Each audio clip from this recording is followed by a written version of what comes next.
Hi, this is Pastor Bill from Park Place Church in Pawtucket, Rhode Island. I hope you've had a wonderful week. We made it. It's Friday. Now to look forward to a beautiful weekend.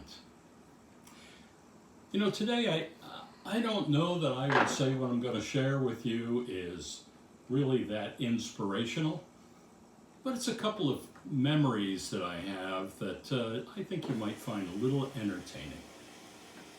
And ever since I shared the story of the reunion on the battleship during one of my chats with you, I've had memories about those years as a guide coming back to me.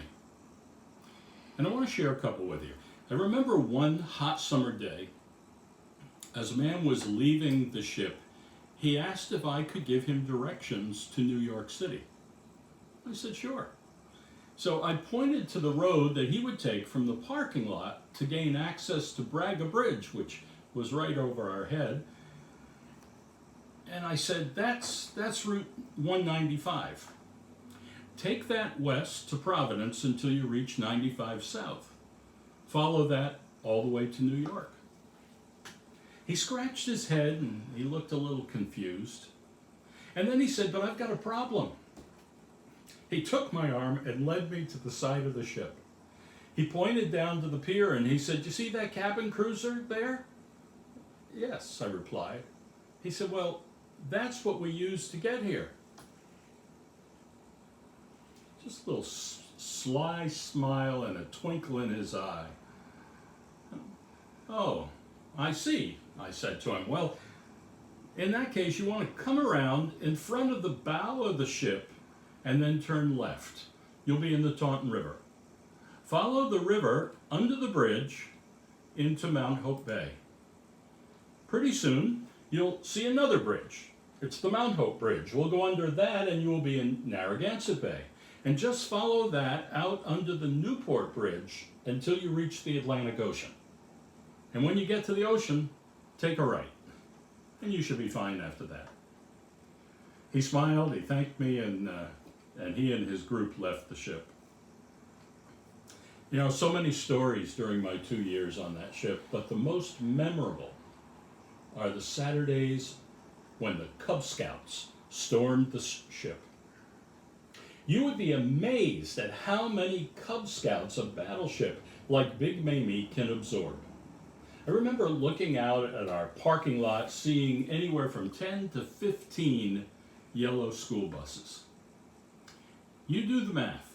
If each bus has about 24 seats, and each seat holding 2 or 3 scouts sometimes, and there are 10 to 15 buses, that's a lot of Cub Scouts. And this was known as our Saturday morning invasion.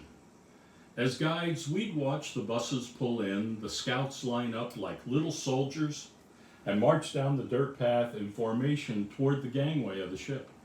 And the closer they got, the more uneven their formation, until you could see pushing and shoving in the ranks as the scoutmasters tried to control them. And as that mass of small blue bodies collected at the bottom, we could hear the instructions from the scoutmaster. He would say, try to stay with your buddy. Lunch is at 12 noon sharp in the lunchroom. We leave the ship at 2 o'clock. We'll announce when it's time to leave over the loudspeaker. So pay attention. And if you get separated, stay with that man you see up there, as he pointed to me at the top of the gangway. He'll watch over you until I get there to find you. Okay? And then we would hear the unified answer of a very loud, yes, sir. And with that, they were released. And this thundering horde of little soldiers in blue ran up the gangway and onto the ship. And once at the top, they just scattered in all directions. I remember one Saturday afternoon in particular. It was late in the day when a young scout came and he sat on the bench next to where I was standing. He looked up at me and he said, I'm supposed to sit here if I get separated. My scoutmaster will be here to find me. Okay, I answered. He and I chatted for a while. He told me what he had seen and done on the ship and how much fun he had. He told me how lucky I was to have such a cool job working on the ship, being able to play on the guns anytime I wanted. Maybe someday you can get a job here, I said. As we were chatting, I watched a yellow bus pull back into the almost empty parking lot and a scoutmaster come running full speed down the path and up the gangway.